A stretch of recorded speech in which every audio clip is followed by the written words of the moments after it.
Position. If that's your goal, you know? If you believe it. Sure. If you believe you're black, why aren't you black?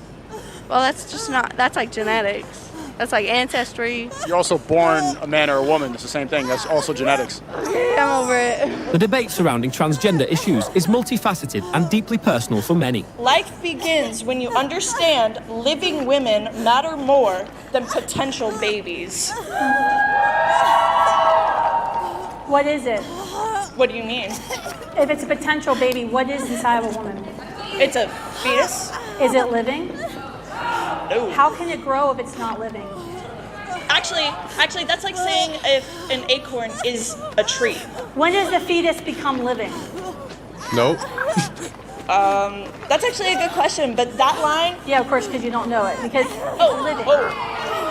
It's living. Oh, wait a second, but I got something for her. When does this clump of cells or fetus become living? When it can sustain its own life. But when is the sustainability? How do you sustain life? Like, my newborns aren't sustainable. You can't just have a newborn. On one side, advocates for transgender rights stress the critical importance of medical care and societal acceptance. Michael, do you know what the leading cause of death for pregnant people is? Pregnant people? Mothers? Women? If you'd like to call them mothers, not all of them are mothers, but if you'd like to call them that. What are they if they're not mothers? They're pregnant people. What people other than mothers are pregnant? Does it bother you to use inclusive language?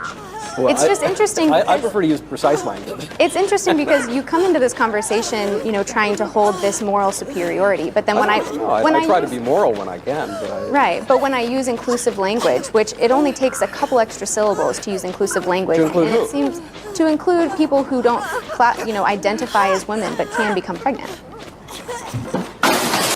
So, like a person who's born a woman and then identifies as a man and is pregnant.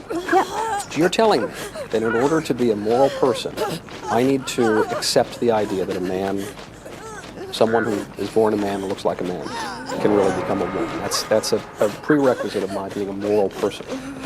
I mean, yes, to me it is, because if you are trying to deny someone of their identity and deny what their life experience is, then that doesn't seem like a moral stance to me.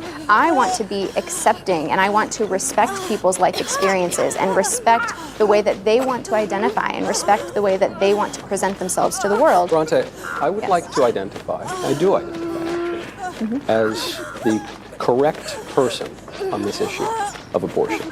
I identify as being correct and more correct than you on this issue. And I would just ask that you accept and affirm my identity.